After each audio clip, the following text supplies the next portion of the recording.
Good evening, ladies and gentlemen, and welcome into our 2014 high school football preview show here on the Christian Internet Sports Network, live from Wilmington tonight as we get set for Purple and White Night from Becker Field. Actually, a nice crowd on hand. A tradition every year here at Wilmington High School for Purple and White Night that includes not only the football team, but they include, I believe, band, soccer, volleyball, everything all encompassing here in the same night. For us, this gives us a chance to kind of go over what we expect for this upcoming season, and not only that, a chance to talk about the I-8 as a whole, which we don't get a lot of time to do that on a regular basis, unfortunately. We spend so much time with Wilmington and focused on Wilmington, as we should, that we tend to not look at around the I-8 as much as we probably need to or want to. So Dennis Harding will be joining me here in just a moment as we get set to start our broadcast here tonight.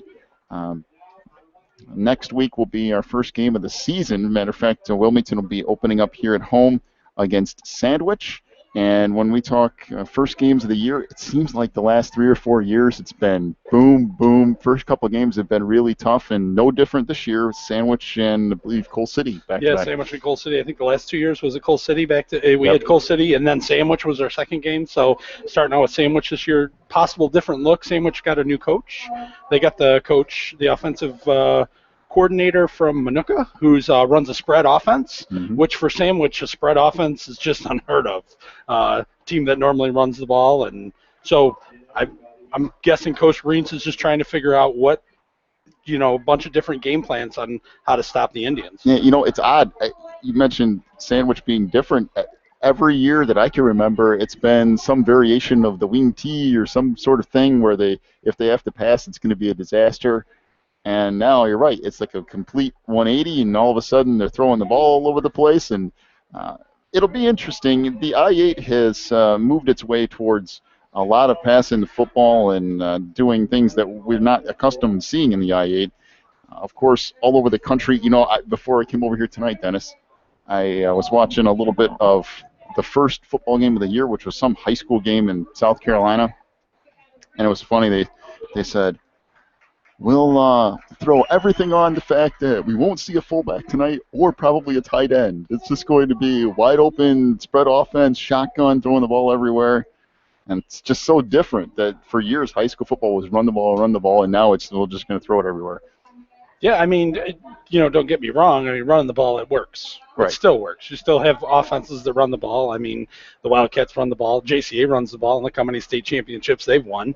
So, I mean, running the ball is what works. But you have to, a lot of these teams it spreads the field out. So when you only have a football team with a few athletes, you can distribute the ball to those athletes and give them a chance to make a play in space, one-on-one against another opponent, rather than run the ball up the middle. If I don't have the lineman or I don't have the running back to get through there and make the move, this way I have one or two people. I throw the ball to them if we can throw the ball, right? Because we've seen other IA teams who try to run this offense, and it doesn't work that well. But when it does work, it works great. Well, yeah, the main problem with that is you have to have somebody to throw the ball, and you have to have 2 or 3 guys that can catch, not only catch, be able to move a little bit. And when some of these teams, and I'm sure Sandwich is going to run into this too, when you've spent basically the entire lives of these kids from junior high up through high school, run the ball, we're going to have a fullback, we're going to get big, and we're going to do this and that, and then all of a sudden middle of everything go, okay, we're going to pass the ball now, and we expect you to be quicker, and it doesn't necessarily turn around that fast. I mean, it'll probably take a number of years before that will be as high power as they would like it to be. It's one of the different things about Wilmington. It's been since Coach Reents has been here, it's been the same offense. It's been the same offense every year.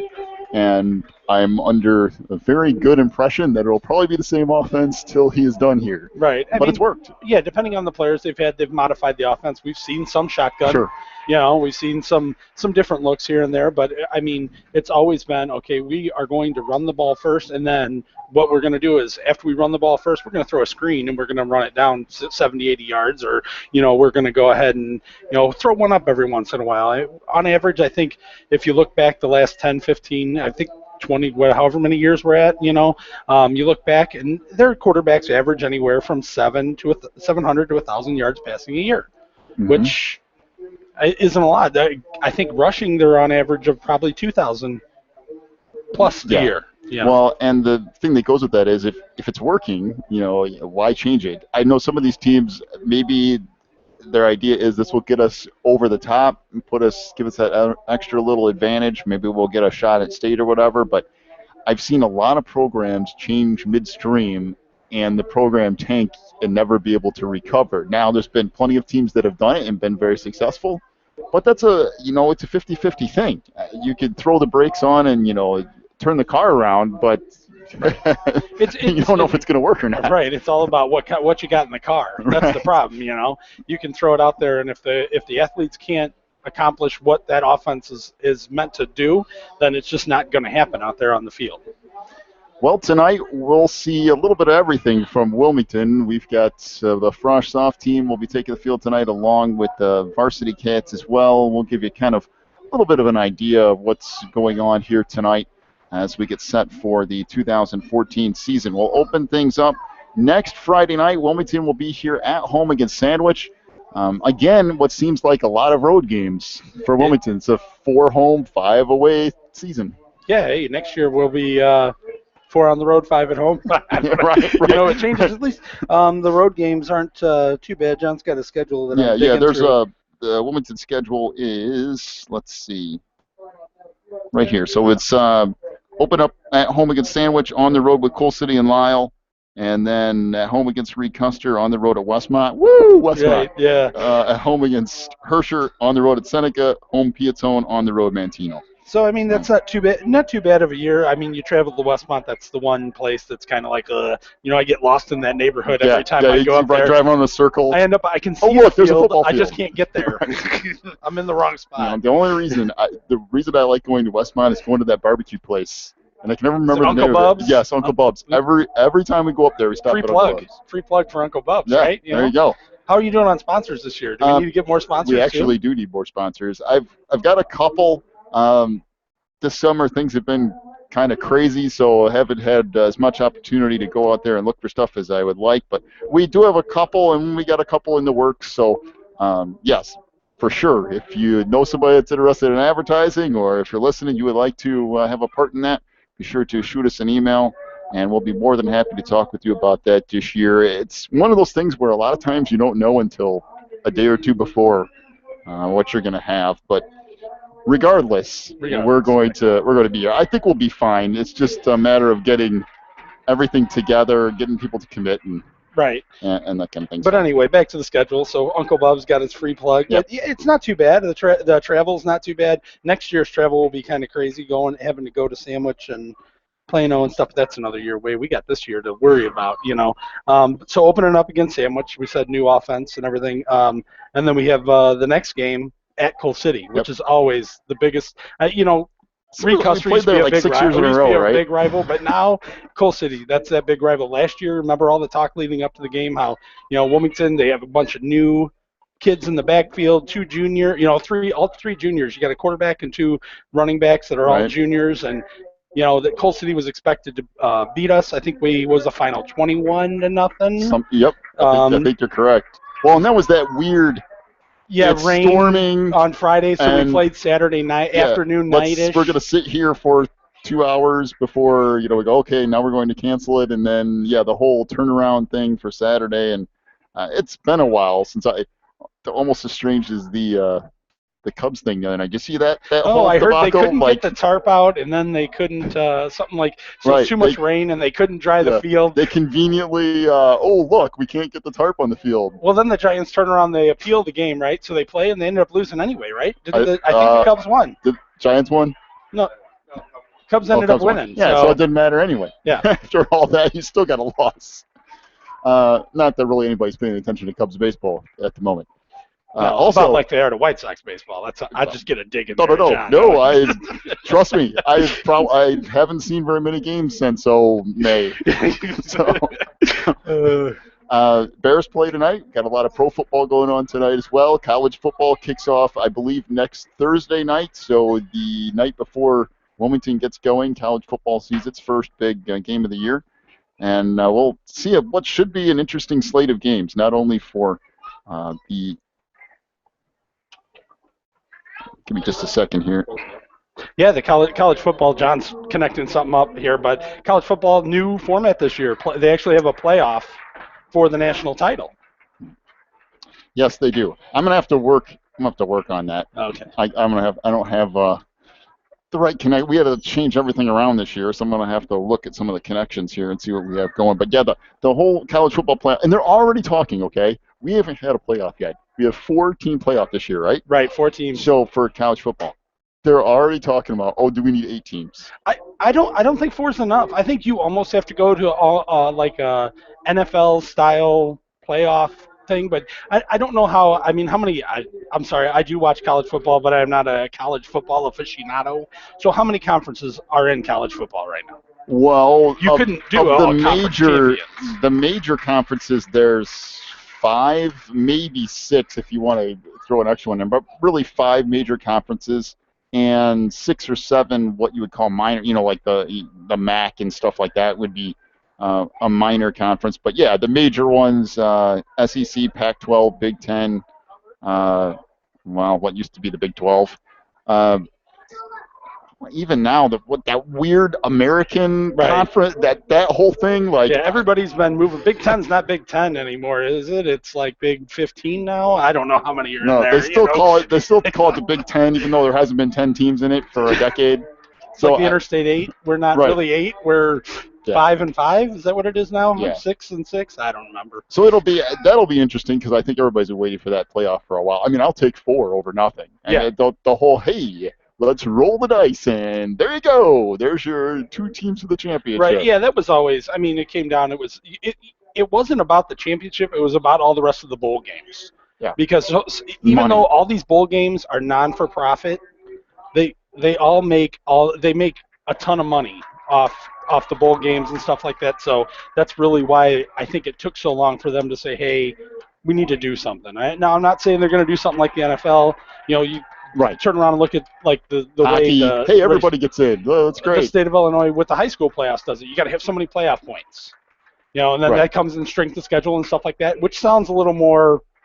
I'm in favor of the 8 team. I think 8's enough. You don't need more than that. Then it just gets too crazy. Well, because this year you're going to have people going, well, so and so should have been in it because they beat this person's team and did this and that, and some weird's going to happen. Ohio State's going to get in there by some miracle, and then everybody else is going to be screaming because they haven't played anybody. You know what's interesting about that? So they're showing the top teams and their strength of schedule. Alabama has the 97th toughest schedule in America. 97th. The 97th. So it's going like to be a tough one for the Tide this year. It'll only win about 10 games by 40 points or more. Right. Anyway, back to our high school football. This is the high school football preview show here on the Christian Internet Sports Network. They're introducing all of the football teams all the way from the smallest level up through high school, and then we'll see a little bit of football tonight as well. A quick look now at the Interstate 8 as a whole. We've seen some changes. We knew about these changes a year or 2 ago, but Dwight has left the conference to join Sangamon Valley, I think it is. Okay. Sangamon Valley Conference. So they have left the conference. However, they're going to be playing everybody in the I-8 in everything but football. So it's essentially, even though it's like conference games, they're still going to be playing everybody like they have before, except for in football. Well, they're even playing some. They're playing a couple they play Seneca ones and stuff. They play, and the thing is, behind this decision behind this was all based on football. I mean, in all their other sports, they play halfway decent. You see how far they have to travel? But exactly. It's insane. And the thought process behind it, I talked to somebody who lives down in Dwight, and the thought process behind just winning football. And I guess I don't understand that because Dwight's always had a great golf team. Basketball team has been pretty good. Basketball team. The baseball's hit or miss. It's like any other, high school. Right. You're not gonna, it's hard to find the chemistry that the Wildcats have, and I think that's what, all these other teams in the I-8 small are trying to do for Dwight's case. But Dwight had some good teams. It's not like they were in any of these sports they were getting dominated. I could see if you were in a conference and every single sport you're just getting, wiped off the map over and over and over. But in every sport except for football, they're competitive. Right. So, I mean, in some ways, I get it. You're trying to keep the football program alive, keep kids interested in playing. So you want to play teams more on your level, maybe. So, but in any case, Dwight leaves the conference. So the IA goes, okay, who do we add now? So Streator becomes available. And Streator says, yeah, over here, we're in a conference that's much better than we are, and we would like to be the largest school in your conference so we can now win what they hope to be a lot of games. Right. So Streator comes in. They're actually playing the first 2 games of the year completely out of the I-8. They open up on the road at East Peoria the first week of the year. That should be interesting. And then at home against Canton the second week of the year. Their first Interstate 8 conference game comes against Sandwich on the road. So what could be a fairly tough environment at Sandwich. And their schedule this year, I mean, it just kind of depends on some of these teams. Sandwich is all going to depend on how, like we said, the adjustments are for, that running a new offense. If he's going to if the coach will just bring it in or just try to phase it in gradually. What do we got? Mantino next. Mantino, not really sure what we didn't see him last year, so not really sure what they have coming, going this year. And weird too. It'll be real good one week. Next week, not so much. Right. Same thing with Piatone, up, down. Although Piatone had a nice little playoff push. Right. And yeah. And you got Plano up on their schedule next. Plano is, from everything I've heard, Plano's supposed to be pretty good this year. They got some really good kids coming back. So that should be a good game. Coal City, I mean, that's back-to-back. I mean, hard games for Streator. I think that's going to be their little test of. Fire, Sandwich, depending on how they do, they've been pretty good. But and then on to Reed Custer, which you don't know with the Comets how they're going to do week to week. I mean, I've seen them just completely get blown out one week and then come back and beat somebody who you're just kind of scratching your head wondering what happened, And then they finish up with Herscher, and Herscher's another one of those teams that 1 week they're great, and the next week they're even the fans are sitting there wondering what happened to our team. Yeah. So the I-8 last year was completely bizarre. It just flipped week to week. Different teams were winning, and you go, okay, this is going to be the top half of the league. This is the bottom half, and then next week the bottom half wins all the games. And yeah, it's just kind of, especially in the large school division, it seems like so much parity there. A lot of those teams are very close to each other as far as talent goes. Streator will be the largest school in the conference, and they will be the largest school in the conference, I believe, by quite a large margin. They have 904 students. I believe that was probably last year's official count. Next closest team to that would be Sandwich with 739, and then no one else has over 700 students. So they're going to have a rather large advantage when it comes to size of school. Streator's, I don't know if you've ever been down there for any games. It's a very interesting environment. So I'm really kind of looking forward to that. The first time Wilmington goes there. Maybe it's changed. Go there is, 2 years? Oh, yeah, it won't be next year. It'll be the year after. And that's possibly, and depending on how the crossover goes. Because we're never going to drop Coal City as a crossover game. Whether it becomes a regular season game or we're always going to play Coal City. They should stay in the large, I would think. Coal City will stay large, although it's made things a little bit weird with Streator coming in and them being so much larger. It drops down one team into the small school division, but yeah, Herscher came down, and that's a school was one of the bigger ones a while ago. When they first came in the conference, they were right below what Sandwich was. But it's weird because Herscher had 606 students last year. Plano had 631. Mantino had 657. Piatone's at 611. And Coal City's at 604 last year. So you're talking a 2-student difference between Coal City and Herscher. So whoever happened to add a couple students, drop a couple students, and that would be then why Herscher would drop. But it's going to be a very interesting year. It always is in the I-8. I still am kind of advocating for let's go back to actually 8 teams. I still love that idea, although I kind of get it. This was this is the one year that this is the first year that we could possibly schedule a out-of-conference opponent besides the I-8 small. The last 2 games had to be a crossover game, but the first 2 games, you could schedule whoever you want. Well, the problem is that I'm talking to Coach. He said there's not too many teams lining up to play Wilmington the first 2 weeks of the football No, I season. mean, who would? I And mean, unless you're a much larger school and you can handle it. right. Who in 3 or 4A or even 5A is going to go, hey, let's just take this shot here and see what happens? You don't know. Right. So without us playing, we were the Coal City and Sandwich are both our non-conference technical, free scheduled games.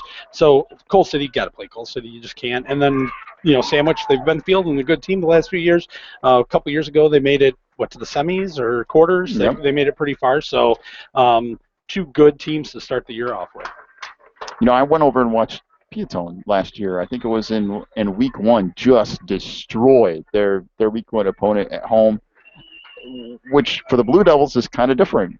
They hadn't really been playoff bound for a while, and they put together a good season last year. Now, of course, they might have lost a good portion of that team, but it seems like they're finally starting to get a little bit of momentum in getting that program off the ground and running in the right direction.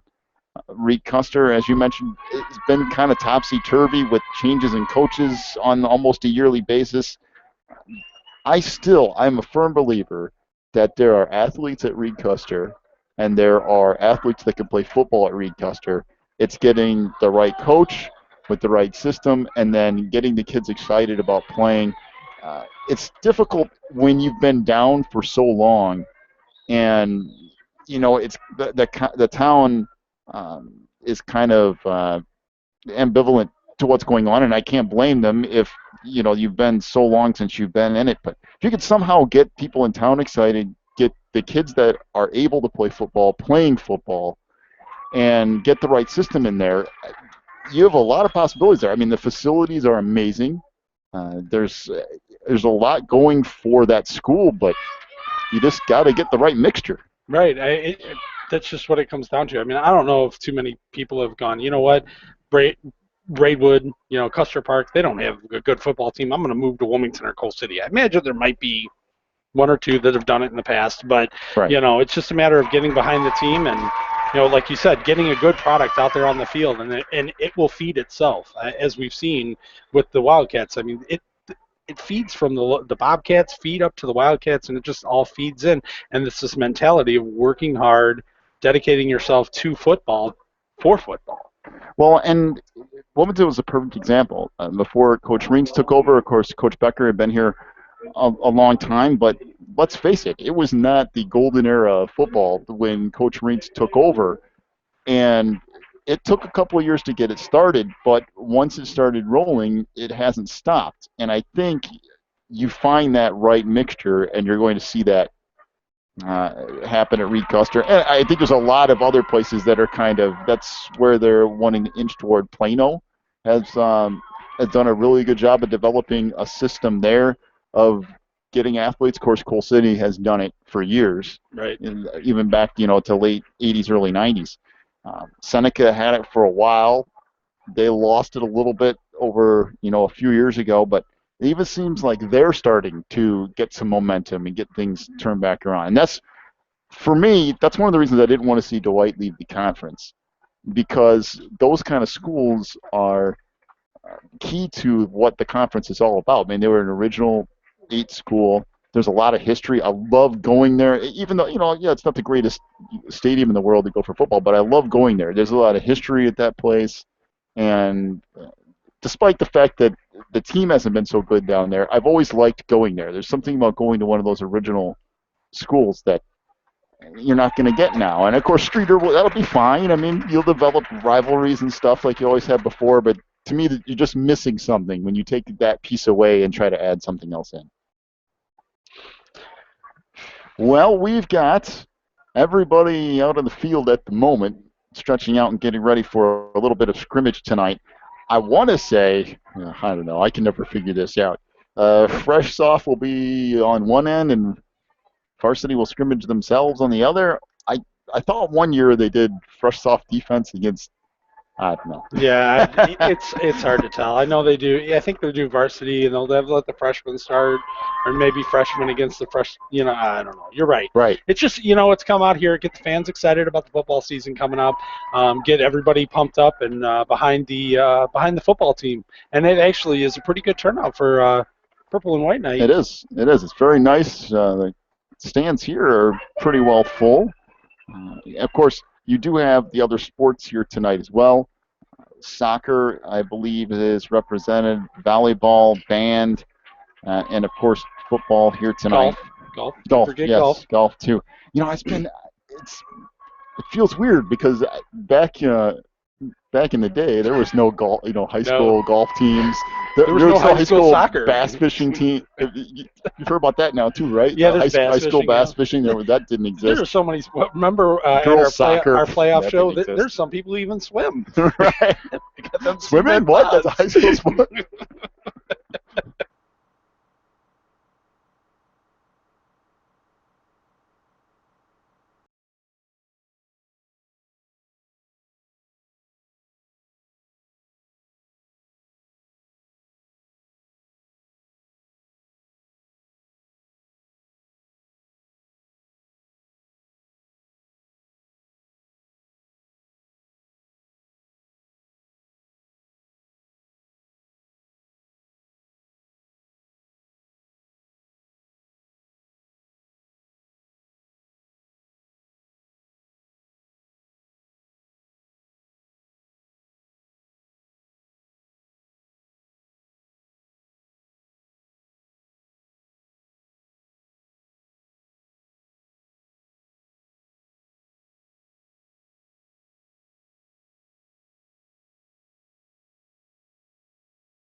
Might still be going here. I don't know. That was really weird. It just kind of went off and came back on. I'll have Dennis check it here, but there's something to be said for teamwork for one thing. So learning how to work well with others, how to be a cohesive unit. You get any job on the planet, it involves teamwork. Outside of even being something like a truck driver, you still have to have teamwork with people who schedule you and everything. It's just part of life. You have to be in that mode. You have to be able to work as a team with others. Sports teaches you, and the discipline aspect. There's a lot to be said for discipline in sports and teaching you how to develop patterns in your life, and not only about staying physically fit, but about just developing a day in, day out routine that you're going to have. And for these guys, it starts here, and in the case of Wilmington football, it starts at even a lower level when you talk about pee-wees and those kind of things. So it starts at a lower level, and it helps build and progress, and eventually they get to the point where they get to this high school level here, and all that teamwork and dedication and hard work is paid off, and the Cats have the ability to take the field here in the next week or so. Still warming up here tonight. Matter of fact, I think they're still introducing everybody, including the cheer teams, POMs. Yeah, I forgot about that too. Cheer, POMs, all of the stat girls that help the football team every year. So right.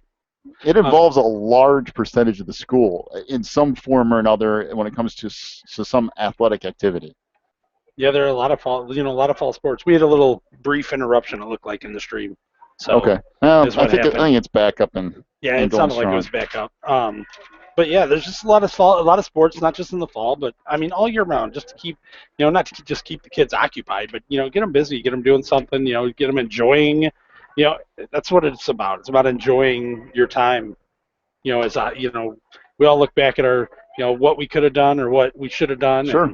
And, the sports we could have played or whatever, but that's what these kids are out there. They're doing what they enjoy, and eventually they're going to have to grow up. And it's shocking as this is too. It's not always about winning. There are way more people that lose than win, but they can all tell you about the experiences they had in playing high school sports at some level or another, and what they've learned and kind of what they've taken through life, relationships with coaches, other players. So it does a lot of things to improve your quality of life. I know football's taken a bad rap as of late with the whole concussion thing and all kinds of different injuries and brain problems, and those are all very significant, and you have to make sure you're taking care of everybody and making sure they're getting the right treatment and care and prevention. But there's been a lot of people who played this game for a long time. Yeah. And a very small percentage of them, in my opinion, have developed any sort of.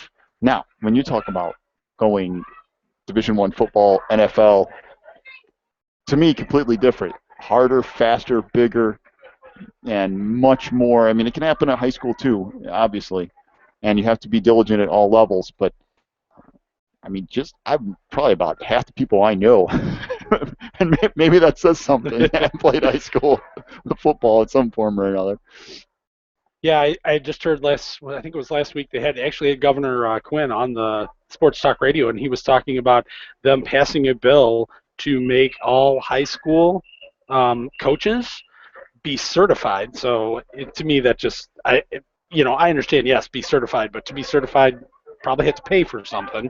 But to be certified about concussions and to get something that says how to recognize a concussion and how to take them out. And I think maybe in years past, it was pretty quick and to throw a kid back out on the field if he, just keep going and play through it. Oh, you're just dinged up, it's fine. Yeah, now, I mean, there is so much going on. The trainer, he has to approve, the coach. It's just, it doesn't happen like it used to. And yes, it used to happen. There's no denying it that at every level. Even, no doubt. And even in the NFL, I'm sure it still happens. It's how to identify it and prevent it from going on any That's further. Not the only sport that it's happened in either. I played basketball in high school, and people would fall, crack their head on the floor, or run into a wall, or get an elbow in practice, and they sit down for a second, blurry vision or whatever, they get back up. All right, you're good.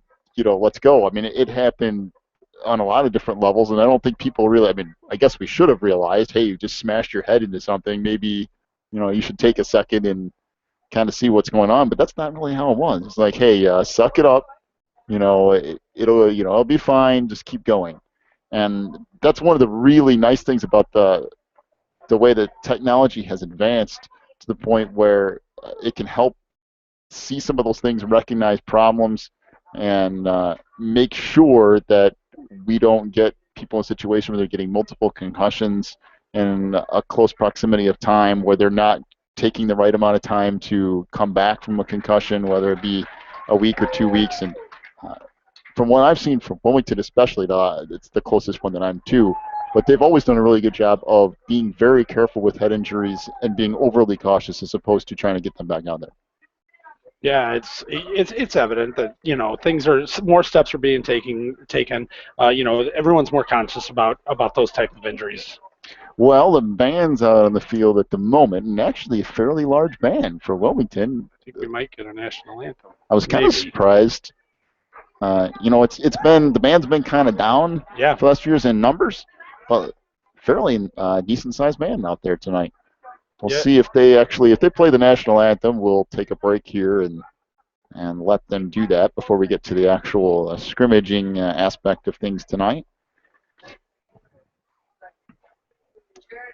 Maybe not. I would say the freshman team lined up like they were going to, but I don't know. Yeah. Hey guys, let's practice lining up for the national anthem. I don't think they have those during freshman games.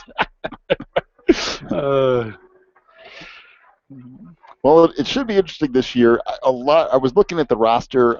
Unfortunately, I don't have the new one. I don't know if anybody even has a new roster as of yet. It's a secret. We don't want to, reveal all the weapons. But if you look at last year, a lot of seniors on the team last year that have since graduated and move on. But a decent number of returnees from last year. Of course, Mason Southall is back. Alex Lomi will be back in the backfield. Nick McWilliams will be back in there as well.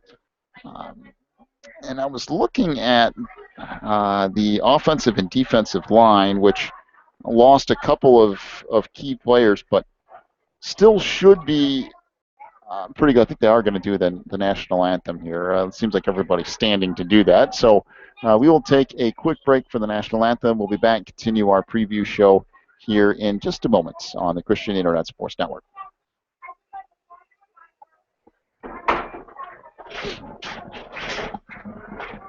How are we doing, guys?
I think it was a false alarm, False Dennis. alarm. False, they line up.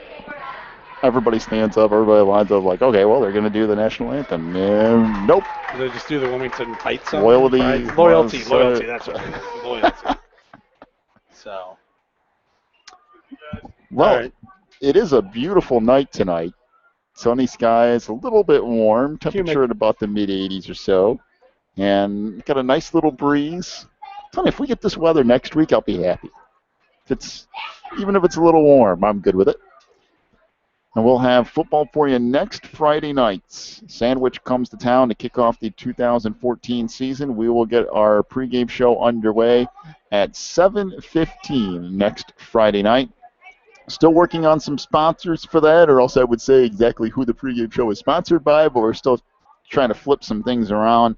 We'll have all that stuff for you next week, along with all of our commercials and all that good stuff. If I can find my power cord for my mixer, Right. it would make things a lot better, but We'd have sponsors tonight. No, and if you want to, advertise with Christian Internet Sports. He does. It's not like John is getting paid to do this. It's pretty much the advertisements pay for this to be broadcasted. And John's been doing it 7 years at least. More? It's probably more than that now. What is this? 2014. So yeah, probably 8 or 9 years now. 8 or 9 years. John's been doing it, and the reach. If you were curious on who's going to listen to this. Just ask him. He can provide you with numbers. There are games where he gets over 1,000 people listening to the game. Yeah, it's pretty incredible. Last year alone, we had over 40 states listen to a game at one point or another. So that's a lot of people in a lot of places in the United States listening to Wilmington Wildcats football. Matter of fact, we've had other countries and all over the place. So it's been a very interesting run. And it should prove to be another good year this year. And it looks like advertising-wise, we'll be all right. There's been better years. There's been worse years. So it'll move forward no matter how you look at it. So everybody will be kicking off next Friday night. I know some of the states have started early. We were talking a moment ago. South Carolina's starting some high school football tonight. Some states started a week later than Illinois will, but in the next 2 or 3 weeks here, it all kind of ramps up. High school sports kick off, and then college usually right around that same time will start up, and the NFL starts up 3 or 4 weeks later. And what should be interesting is that the I-8 again this year, nobody has a clue what's going to happen. So there's been the last few years that are like that. Like, all right, well, I guess one of these 3 teams could win something. Wilmington's obviously the favorite in the small school division. They have been for a long time, although they've gotten a little bit of competition here the last couple of years. The large school division, though, get a dartboard. Yeah. Because I really don't have any idea. You got that unknown with Streeter coming in, and then, and then you got, Sandwich, Coal City, Plano. You got those 3 in the mix, and those are games they could all beat each other. 1 week, one person loses to one person, and then next thing you know, you got a 3-way tie, and trying to figure that out, and the way I-8 does it, and it's just it's a toss-up. And I'm not saying Wilmington is just going to hands down win the small. Yeah, they're just always the favorite, I would say, right. And, you look at the small, and there was I pulled an article from a paper, and I think it was the Morris paper, and about Seneca. Uh-huh. Seneca, has this Zach Russell's their quarterback, right? He said it would be the best feeling I could have. Russell said of beating the Wildcats. So the best feeling is not going to the playoffs, not winning a state championship, but beating the Wildcats because he says as far as he can remember, the Wildcats have always beat Seneca. Well, and I think ditto for about 3/4 of the conference. I mean, Plano has gotten their share of wins against Wilmington. Coal City has gotten a couple. And outside of that, it's been tough sledding for anybody to pick up any sort of wins. Well, like we said, with Streeter's the definite unknown here. Sure, they come in last year, they had a 2-7 record. But look at that conference they're in is ridiculous. Well, right, they're playing a lot bigger schools in that conference, and it's just it's going to be a difference because as we know, the more kids you have, ideally, the better chance you have at getting better athletes. Not saying that that's the case. I mean, I've seen some big schools that couldn't beat a 2A school, but it just comes down to you think there's going to be more athletes and more, an opportunity to get bigger kids on the line, bigger, just a better showing. And I'm guessing, just like Dwight, when they left, that's why Streeter came into the conference is because, an opportunity to, lower the competition, or at least in their minds, lower the competition. Mm-hmm. But as we know, the Interstate 8 has been one of the better football conferences for small schools in the state. All you got to do is look at the 4A playoffs the last few years, and there's almost always been one team in the Interstate 8 that's gone either to the quarterfinals or the semifinals of the 4A playoffs every year. I know every year they say, oh, well, it's a smaller type of conference. It's more of a 3A, maybe small 4A type conference. But every year they keep putting teams deeper and deeper in the 4A playoffs. There's been teams that have won the state championship out of the I-8, most notably Plano a couple of times here in the last decade or so. And Wilmington's been there once. They've been to the semifinals a few times. Sandwich has been to the semifinals. City was there. Yep. The year after Wilmington was there, they lost to Montini. Coal City won it back in like 92 or 93 or something like that. So there's been a good track record for football in the I-8. It's just you never know from year to year what you're going to get. I think this year should be very, very interesting, especially the large school division.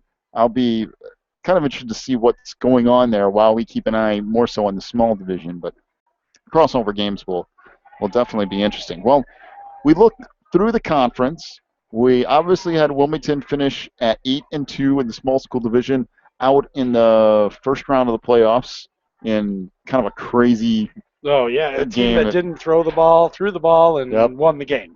Yes. And, it just comes down to just not being, and I'll tell you right now, Coach Reentz would be the first guy to say it was not the DB's fault that was covering. It was my fault for not having the kids prepared. And I'm not saying it was the coach's fault. It's something that happens, and I've been watching high school football for years now, and plays like this happen, and that's what makes it exciting. It doesn't just happen at the high school level; it happens at all levels. But you can go from being up and just being, oh, we won this, we have this game, to 40 seconds left, and they're 4th and 23, and next thing you know, the game's tied up. Yep. What was that? Illini West? Yeah, exactly. That was the craziest. You're down by 2-3 touchdowns at half, and just.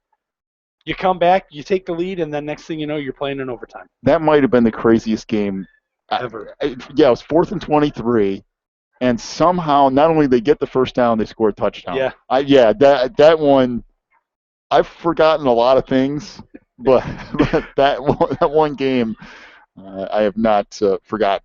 In any case, Seneca finished at 9-3 last year. They should be back and fairly decent again this year. Plano was at 9-2 last year. Some of the better teams in the Interstate 8. Peatone, as we mentioned earlier, finished at 8-3 and had just a monster win at home in the first round of the playoffs. I went out there to that game because they played Friday night. I think Wilmington was supposed to play Saturday. Mm-hmm. And I don't know if you remember or not, but it was pouring. Oh, it was cold, it was pouring, and Peatone just absolutely rolled. I mean, it won by like 45 points or something like that. It's absolutely rolled. Now, do you remember who they were playing? I can't remember. But it would have to be a team that was almost undefeated, right? Yes, because Peatone would have been 6-3. No, 7-2. Peatone would have been 7-2 because then they won a game to make it 8-2, and then lost to finish up the record 8-3. So they would have had to have been 7-2, which means you're playing a team that's fairly decent. It's not like you're playing a 5-4 team or something like that. So the Cats out tonight. The first handoff of the night, I don't know if that's a good sign or a bad sign, but it goes for about 12 yards with the Cats scrimmaging each other here out of the familiar double wing, as they'll get used to seeing that a lot this year. But some of the other teams in the I-8 sandwich finished at 5-5. Coal City finished at 5-5. Manteno finished at 5-5. And if you remember, they all got in some sort of weird twist of fate that they all had to win or do various things in the last week or two, and it somehow fit where they all got in. The bottom part of the conference was not the strongest, though. Reed Custer finished at 2-7. Herscher, which will be in the small this year, finished at 2-7. Lisle was 4-5 on the year, and Westmont finished 1-8. So the smaller division did not fare so well when it came to playing the larger division last year. And part of me seems to think that that's what you're going to see now. You're going to see the larger division kind of be a significant step up from the smaller division, and you're going to see a bigger separation there outside of course, for a couple of teams. Wilmington, of course, will be able to be competitive with the large schools no matter what. But some of the small schools are getting worse, while the large schools are continuously getting better, and that's not good for the small division. No, not at all. I mean, it's just, I mean, I guess we're taking turns, and Wilmington's had a real good, upturn, but Seneca had that turn before, and I can remember, Braidwood had a few years there where they were really good. It just happens, and like John said, it's about getting kids in the program and excited and committed to the program. That was a snap out of shotgun. Yeah, shotgun formation and quarterback keeper for about 16 or 15 yards or so.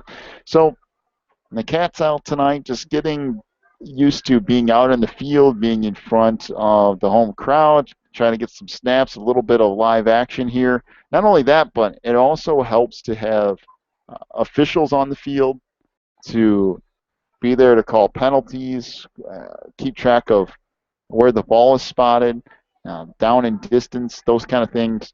All of that kind of stuff you need to be up on when it comes to next Friday night. There's a lot of different things that go into a purple and white night, and a lot of reasons why you do it. And it's not always just because, hey, we want to introduce everybody to the football team, although it's a very big part of it.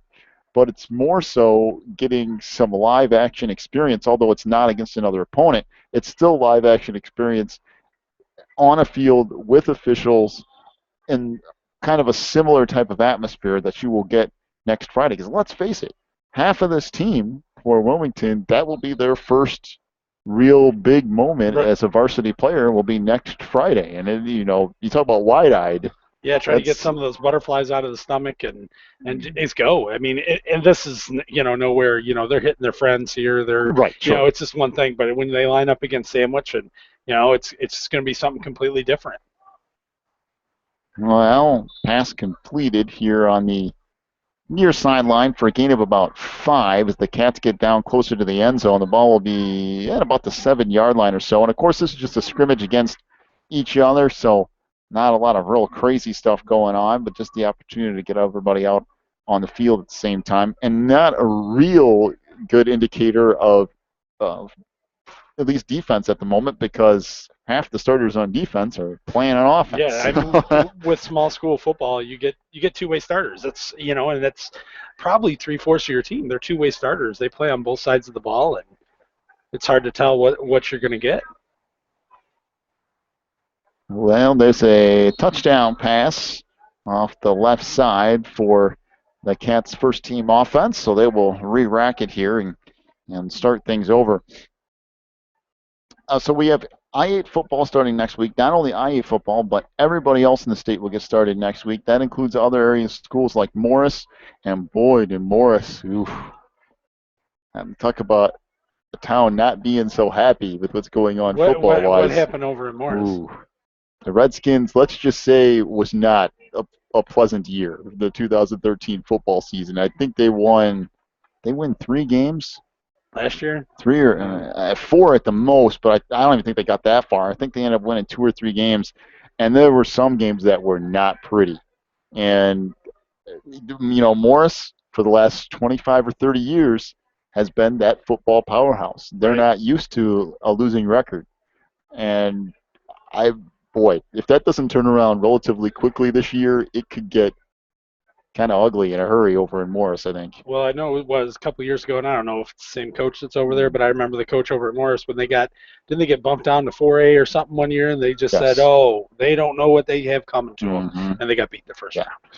Yeah, that's a problem. And obviously football's huge in Morris. That's the number one in town, and uh, I've worked over there for years, and just kind of getting the sense of what's going on there and how people feel about it, and it's not a fun time at the moment. Although I think everybody was willing to kind of give that, okay, hey, everybody's got a year or two where it's down, and you need the opportunity, to kind of switch some things around or whatever. But I just get the feeling that better change in relatively short order, or it's going to get kind of ugly in Morris.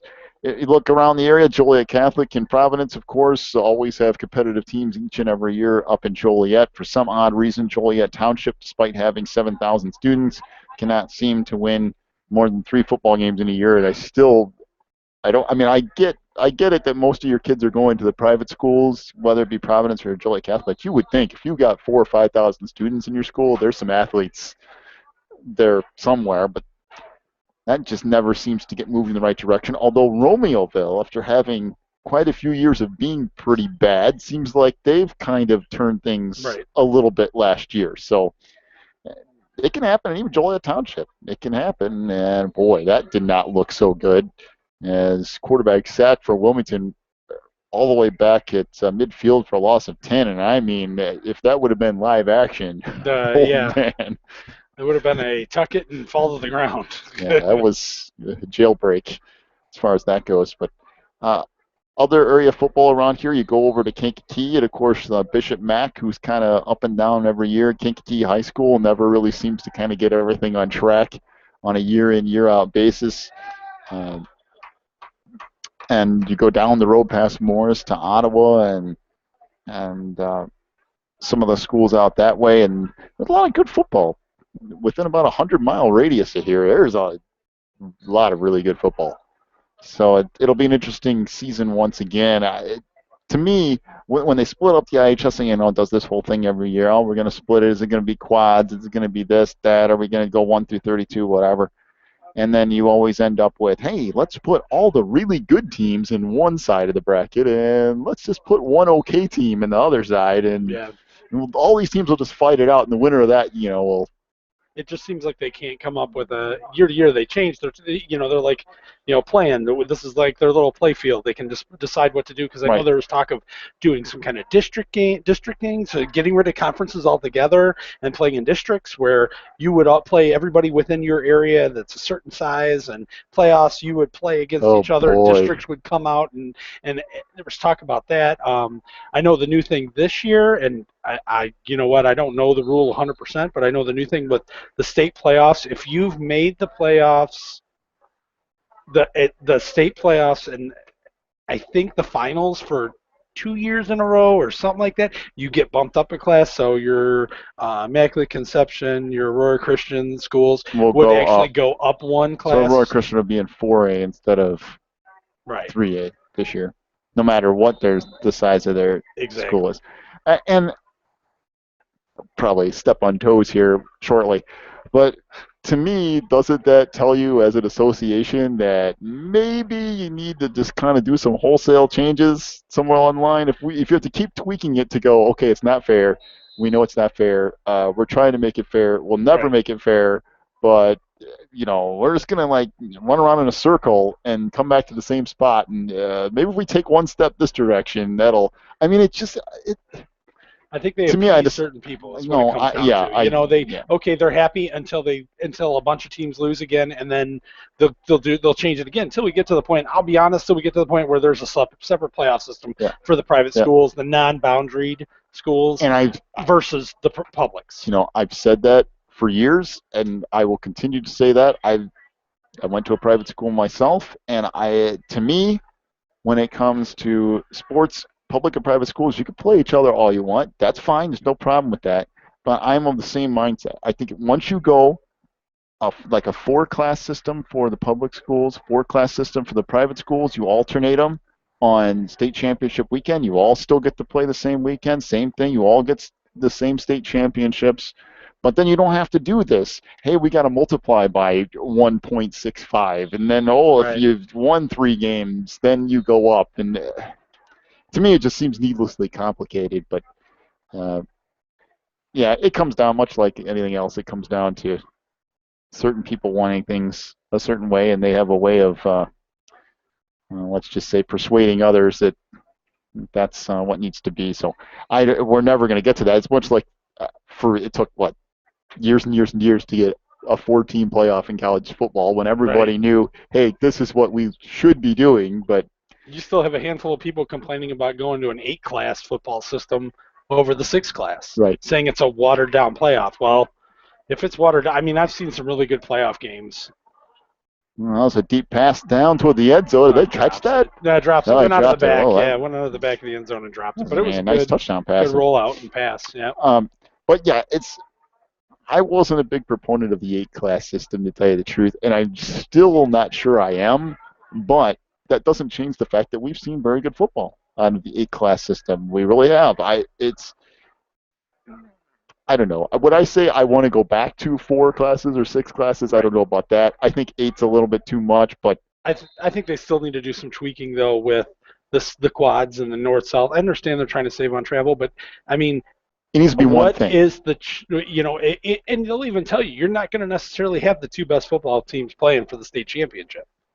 You get teams from the South that are just getting stomped. Right, and it's that same argument. I mean, that's one of the things I hear from people who say, well, like the BCS in college football is the best system because even though it's not a playoff, the 2 basically considered the 2 best teams play each other. Where in the NCAA tournament for basketball, the 2 best teams don't always make it. The NFL, when you get to the Super Bowl, it's not always the 2 best teams. It's not in the World Series and a bunch of other things. But the thing of it is I'm not really so sure that people want to see the 2 best teams. I think people are more interested in the fact that more people get a shot, and if you get there, you had to accomplish something to get there. All right. It's just about having a chance. Once you get there, it's having a chance to get there. Yeah. I mean, to get there and to win. I mean, everybody has an opportunity, and I'm not saying that all this, schools from the South are just going to lose, but it's really hard until you get up in this area when your bigger schools, your 6, 7, 8A schools play each other. Right. But most of your playoff games, you watch, the northern half of the state of Illinois will win that playoff game. Or not the playoff game, but the state final game, probably 80 to 90% of the time. And here we go, Dennis. Let's split it east-west. And then all the teams in Chicago can win everything. Well, that'd be exactly what it was. You'd have all these Chicago teams for the 7, 8, whatever, playing against East St. Louis and one team from Rockford or whatever, and it'd be terrible. But let's split it diagonally straight through Chicago from one end straight through St. Louis. 1 to 32. 1 to 32. Just go back. To me, all I want. Maybe this is asking way too much, and it could be, but all I want is to do the same thing every year. Yeah. If you're going to do quads every year. If you're going to do 1 to 32, do 1 to 32 every year. Develop something where you go, this is how it's going to be set up, regardless of anything that happens. We are doing this every year. How does it work? It's quads, and if it's not close enough for quads, they go to 8s? Yes. Right? Don't they split the quad in half and go to because they do it. They do halves, then quads, then 8s, and then finally they're like, you know what, just drive, leave us alone. Well, that's the funny part. I remember for years they're saying, oh, it's all about we want to keep people from traveling in it. oh, well, look, well, let's see, we open up on the road at Oregon, or, oh, we're going out to Illini West. Now, that's only about a 3.5 hour drive. That should be fine. I, I keep hearing that all the time. Oh, it's all about travel. Who cares? Honestly, if you got to travel an extra couple hours to play a game and it's on a Saturday, It's experience. what I could see it if it was mandated that you have to play on a Friday. It was a school day. All right, I get it. But it's on the weekend. I mean, it's not like we're saying you have to take a day off of school, to travel down and travel back. Right.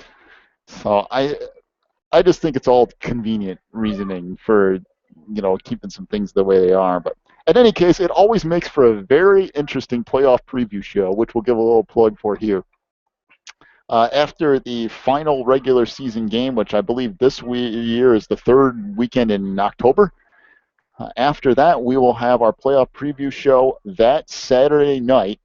Myself, Dennis, Jeff Dillon, and that's an interesting, entertaining experience. If you've never been a part of that live fiasco, you need to check that out. I know last year, where were we last year? Man, my memory's terrible. We were in Terry's shed. Oh yeah, Terry's shed. Oh yeah, shed being the operative term. That's like the Taj Mahal over there. But that was really nice. All around the table had a TV and pizza and the whole deal. That's always a fun experience. Maybe one of these years we'll turn it into like a live remote type of deal somewhere. I gotta figure out how to do all that and get people where they'll show up. And well, we tried once or twice. We did it at Nellie's one year. Nobody came. We did it at We were at Nellie's. When we did it at Nellie's, there's a few people kind of drifting in and out. It was Austin's parents. Right. No, we went over it and just random people who walked in going, "Who are you guys?" What are you guys doing? And then we did it a year at Mama's, but we didn't really promote that too much. Right. We just went in there and did it. Terry Shed is awesome. I mean, it is. I'm good with that on a yearly basis. So just a little plug for that. At the end of the regular season, we do that each and every year. It's an interesting, entertaining time, and then we get the playoff schedule underway. And I don't really know regular radio what's going on this year. It always seems every year there's a big shuffle in who's covering what. But there's one thing I can tell you is that we cover every Wilmington game every week all year. Not one here, one there, and then we magically show up for the playoffs every single week, every game, no matter if we got to drive to Westmont or drive to Lisle or do any of those things. That's what we do. You can catch every single one right here. Not only that, but you can come back and listen to them later as well, just like you can this show. I realize we're not going to have a whole lot of live listeners to this tonight. We didn't spend a whole lot of time promoting it, but it will be up there on the page, and people can come back and kind of check it out as we go through the week, which typically is what people do over the next few days here. Oh, by the way, a couple of other plugs tonight. The Wilmington Football Summer Bash is tomorrow from 2 to 8, 3 to 8, 4 to 8? It is from 2 to 8-ish. We try to sell 200 tickets, and we do a drawdown of half the ticket sales. So it's very complicated. Not complicated. It's pretty easy. We draw 10 tickets. The 10th one wins $150. We keep drawing 10 more tickets. That next one wins 150, and then we get down to the 50th, the 100th, and the 150th win $350, I think it is, and then all the way down to the end to where it figures out we have percentages depending on the ticket sales, because we've had years where we've sold 200. We've had years we've sold 150. So It all depends. So we give that away. We also have a live auction. If you haven't seen it, go to the Catbacker Facebook page. I posted a bunch of pictures. We have like a Bobby Hall puck, Jonathan Taves autographed jersey, a bunch of autographed pictures. There's one with Ron Sano, Billy Williams, and I'm drawing a blank on the other one. There's just a lot of. There's Ditka. We got a Mike Ditka football. We also have a Rudiger autographed football helmet. Wow. Up for auction. Dale Earnhardt Jr. Helmet autographed. Mini Jimmy Johnson helmet autographed. So there's a bunch of stuff. That live auction, it was supposed to start at 4, but we've had some scheduling things, and we're starting the live auction at 6. So come on down, and the live auction starts at 6. If you didn't get a ticket yet, You can still come down. Be at the Moose before 2 o'clock, and you can pick up a ticket. They're $100, and that includes admittance for 4 people and food and drink. So and a good time. Coaches will be there. Not that they're going to want to talk to you about football, but the coaches are out there. So it's a good time. All the money goes back to the football program. Yeah, and it's right over at Moose Lodge, you said, right? At the Moose Lodge in Wilmington. So be there. If you want a ticket still, come before 2 o'clock. You can get a ticket. We'll sell you one. If for some reason you can't make it, but you want one of those auction items, come on down get there a little bit before 6. Just don't touch the food or drink, and we'll be fine. And you can go ahead and you can get in on the auction. You got somebody there with like a cane or something, or they walk up and just whack them with a cane? We have Terry and Kevin. They walk around with baseball bats. Well, that would probably do it. Yeah, that would influence a few people from going anywhere near the food. So yeah, you got that going on. Summer Bash tomorrow from 2 to 8. If you want to double up on something, you could also stop by my daughter's Memorial Fund benefit over in Coal City and Ignite Christian Church. I think we're going to close off the silent auction and all that good stuff at 9 o'clock. So you can go to Summer Bash and swing over there. We got some interesting stuff, too, out of Frank Thomas autographed baseball. I've got 4 Gold Box Sox tickets with a Jose Abreu autograph photo. I mean, there's all kinds of stuff. We're supposed to have a bunch of Blackhawks and Bears stuff over there too. So go to the Summer Bash, get done there at 8, swing by over to Coal City and see what we have going on over there. One thing in your favor, in our benefit at least, and while you won't be able to get a ticket to get food because we'll be past that, we are going to have other concession stuff there. I got a buddy of mine coming down who's going to be doing popcorn, shaved ice, cotton candy. We'll have drinks there, a bunch of stuff. That's going to be a good time tomorrow night as well. So kind of a lot of stuff going on here when we get to the first couple weekends of the high school season, high school schedule. So tomorrow night will be very interesting. I'm going to talk about being worn out. Holy cow, the last 2 or 3 days have just been borderline insanity. My wife and I both have to work tomorrow and then try to get all the stuff going tomorrow afternoon. But in any case, we are they halftime. Okay. And they'll probably switch and go a lot of the starters on defense and put second team offense out there, or whoever doesn't switch will stay out there, I'm sure, on offense. And we'll get a look at some defense here over the next few minutes. No matter what they do here, we're going to wrap up our broadcast no later than 7:30, which is about 20 minutes from now. I think we'll pretty much be done with whatever's going on the field at that point. But purple and white night here in Wilmington turned out to be a really nice night, temperature around 80 degrees. Earlier today, I thought, well, we're going to get some thunderstorms, and we're not going to have this thing tonight. Tomorrow, though, I mean, it's going to be another plug for the Summer Bash, but we have tents. We have a covered. I was going to say there's like there's a pavilion there. That's it. There's a pavilion. We got a big tent. So we'll have plenty of cover. So come on out. Before you head out to Coal City. So come on out, stop by. It's just crazy. It's gonna be. Hopefully the weather holds off tomorrow for us to get our auction in, get the get stuff done. And speaking of weather, did you see what happened in Dwight? No. It's crazy. I went down there this morning. I work at Enterprise, and we went down there to pick up this guy this morning. And where 55 and 17 intersect, so there's the Route 47 exit, and then there's a 17 exit. There's a Shell truck stop there. So the guy called and said, my van's underwater. Oh, well, where are you at? Well, I'm at the Shell truck stop on Route 17 and 55. So drive down there, sure enough. The entire truck stop is underwater. Wow. And across the street, what used to be Dempsey's, a lot of that's underwater. I heard part of Old 66 was underwater. Apparently they got a massive amount of rain last night. Yeah, I know. I did see I was watching some of the news, and I did see up in Chicago they got 6+ inches of rain in a matter of a couple hours, and just you go up there and there's not really nowhere for it to go except for in people's basements and on the streets, and flood the highways and the interstates and all that up there and around there. But we had a good storm. I'll be honest, I slept through it. I don't even remember hearing it. I heard a little bit. I think maybe a little bit of rain, but 12:30 I heard a little rumble, and then fell asleep, and I didn't hear a single thing after. Boy, Dwight, yeah, there's some pretty good damage down that way. I was surprised there was that much rain down in Dwight. Hopefully, everything in that community will be okay.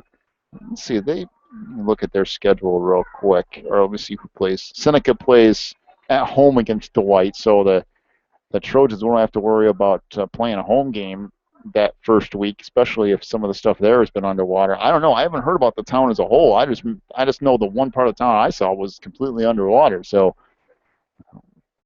hopefully everything down there will be cleaned up in short order, and things will get back to normal in Dwight. So, kind of going back to the Interstate 8 and the small with Lyle. Okay, this is just me. I have no clue. Do you know who Paul Parapet Sr. is? That is the new coach for Lyle.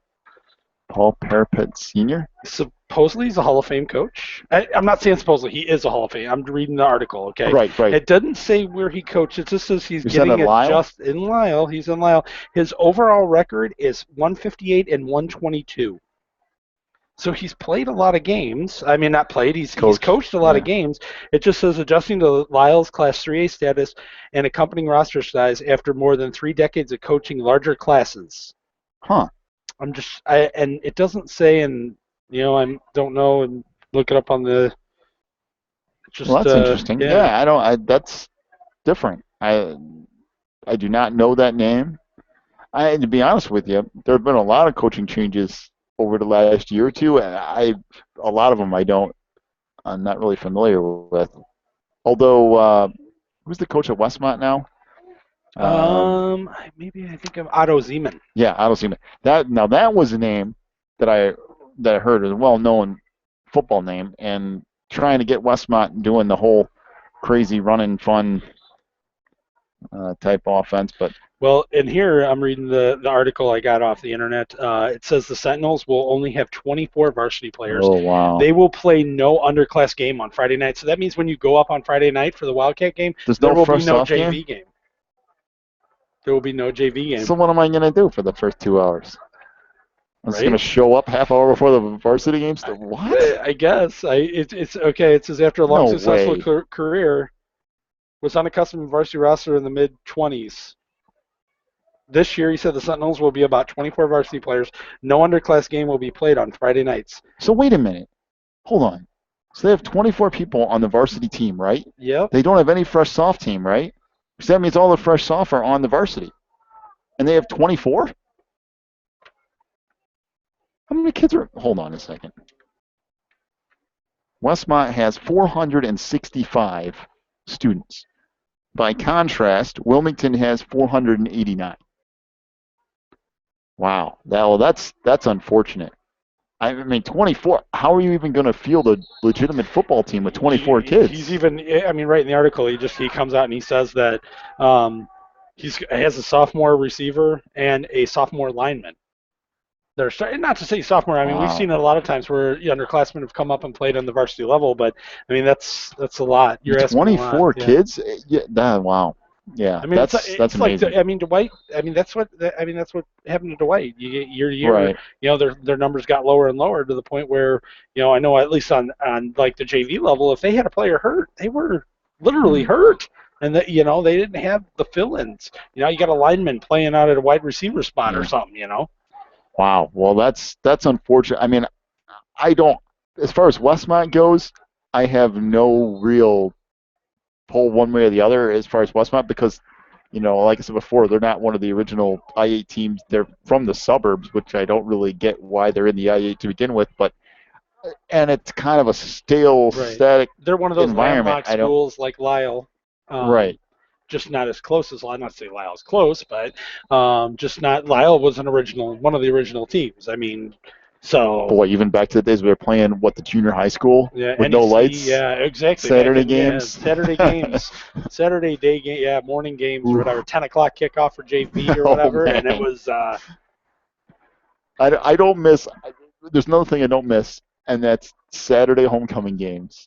Oh yeah. All of that just seems like a complete waste to me. I don't get playing high school games on Saturday now. You go on downstate. You go downstate. Yep, And that's go how downstate. they want to play. They love it. Play games on Saturday, and maybe that would mean more to me if that was kind of the whole culture as far as what's going on. But when it's it's high school football, you're supposed to play on Friday night. Boy, I'll tell you that the weirdest stuff. When I was in North Dakota and they had 9-man football and all that kind of thing, and there'd be no bleachers and everybody just pull your pickup truck up to the field and sit in the back of the pickup truck, and there that was a crazy experience. But you go to a place and it'd be like the baseball field. It'd be like that kind of bleacher size over there. And it's like, oh, we're here for a football game. Well, that's interesting. You get up like on a piece of scaffolding to do broadcasting and stuff. Yeah, that's a whole nother. It was fun in some ways, but it's a whole nother experience. They've gone from having a bunch of schools to all these co-ops, kind of like they do with a lot of small towns in Illinois now. So you lose a lot of that independent little high school kind of community rallies around you type of thing. You lose a lot of that when you combine, half the high schools have 6 names, and it's really hard to get excited about, a 6-name high school football team. Of course, that was part of the trouble with Dwight. They had, what was it, Gardner kids too? Yeah, Gardner kids. So there are Gardner's enrollment added to Dwight. So not to say Dwight. Twice? Have they made the playoffs twice? 3 times maybe in the last 10 years or so? 10, 15 years?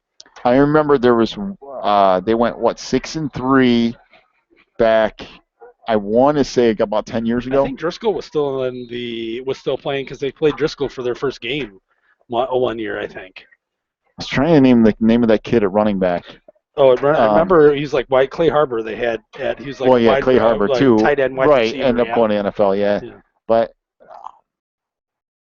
boy, I can't remember the name of that kid they had at running back. But for a couple of years, they had a really good team, and you thought, okay, maybe this is the beginning of Dwight, kind of turning it a little bit and getting some excitement.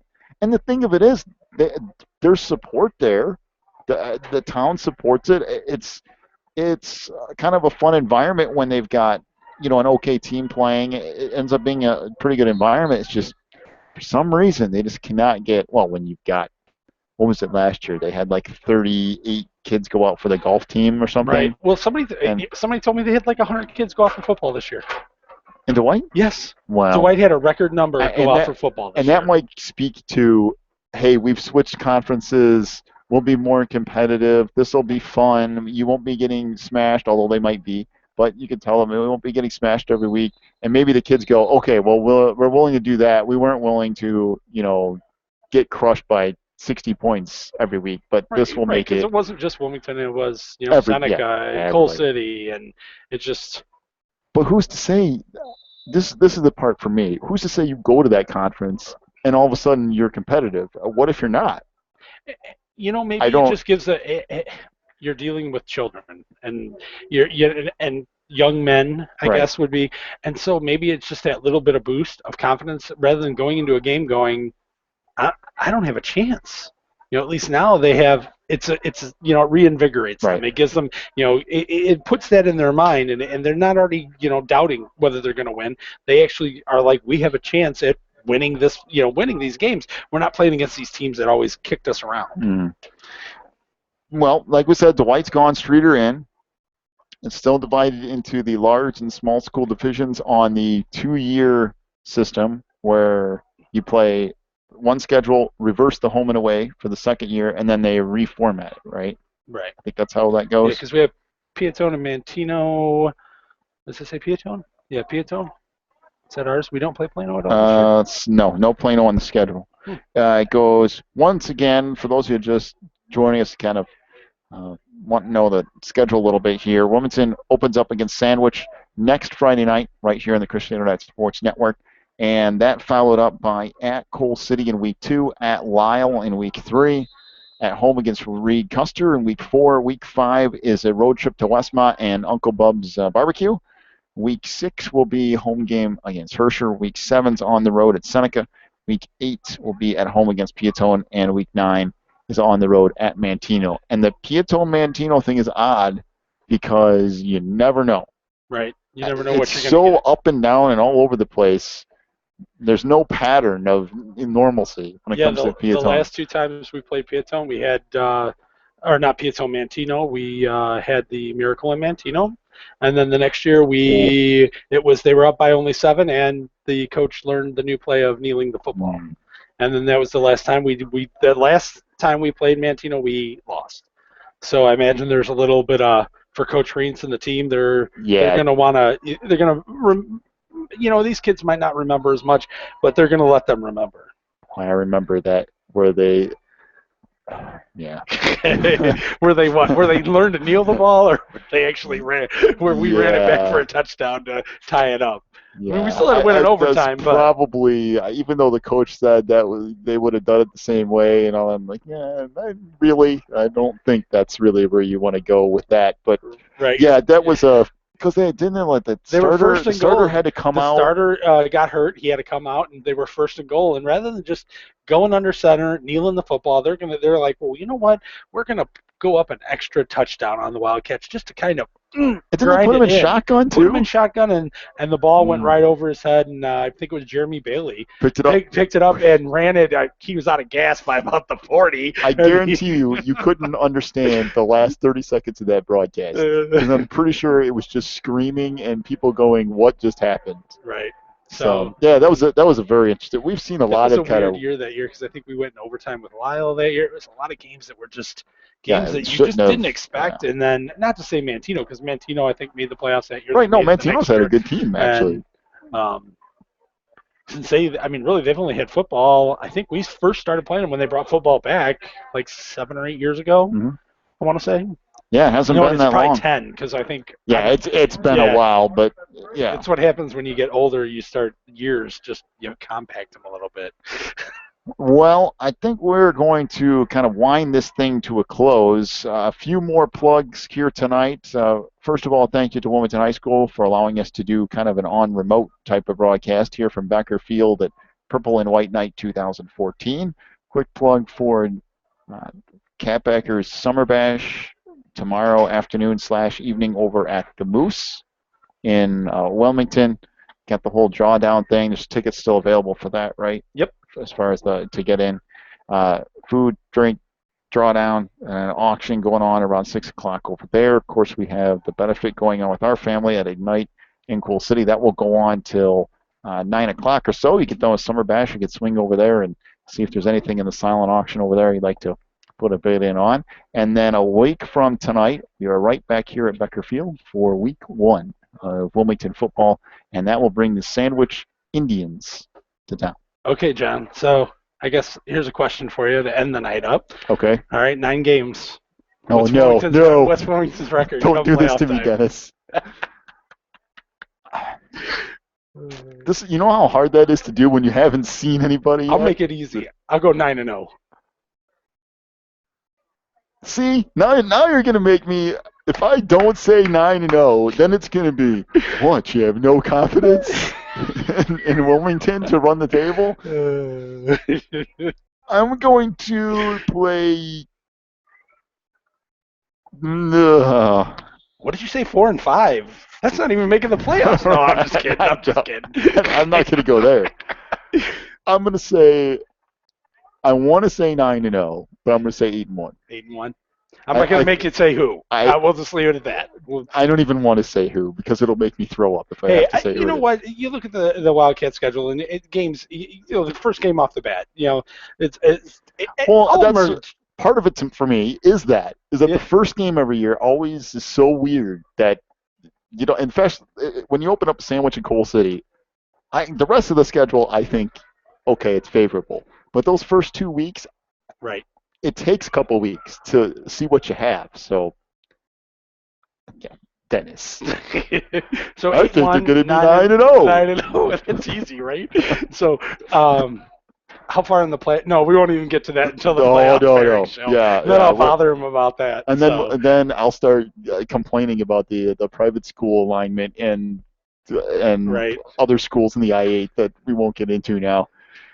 Well, that'll bring us to the close of 2014 season preview here on the Christian Internet Sports Network as the Cats running out their last couple of scrimmage plays here just before it gets dark at Becker Field.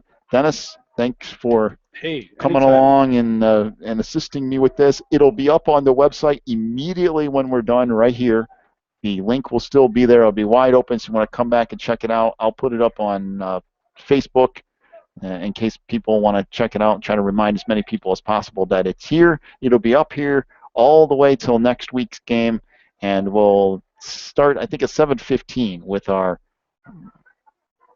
preview show for week number 1. We'll, of course, have Coach Raines. Oh, I forgot.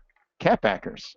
Catbackers. It starts next Wednesday night at Tuffy's at 7 o'clock. Okay, so Catbackers on Wednesday. That's where I'll get the interview with Coach Raines. We'll have that for you on Friday night. So we got Summer Bash tomorrow. Got the benefit tomorrow. We've got Catbackers on Wednesday. We have Wilmington football kicking off next Friday. So over the next week here, should be pretty interesting. If I just one more quick plug for Catbackers, and maybe I can have John reiterate it next week, hopefully, with more listeners. But Catbackers is a organization that is here for the kids. We raise money for the kids for the football program, and all the money raised goes to the football program. Now, the Catbacker meetings, anybody can come down. Any adults, that is, 18 and over can come down. We go over last week's game. This week we'll probably this next Wednesday coming up, Coach will talk about just the off season, how things went, the turnout he had on all levels, just a quick overview. But then after that, during the regular season, they go over the games. We give Players of the Week on all the levels for Players of the Week. The coach then brings some highlights of the game, goes over some plays, some that worked, some that didn't work. And we get stats. So it's not just parents, it's fans, it's grandparents, it's interesting. Everybody. Yeah, no matter who you are, it's interesting. Right? And don't it doesn't cost anything to come down and be there.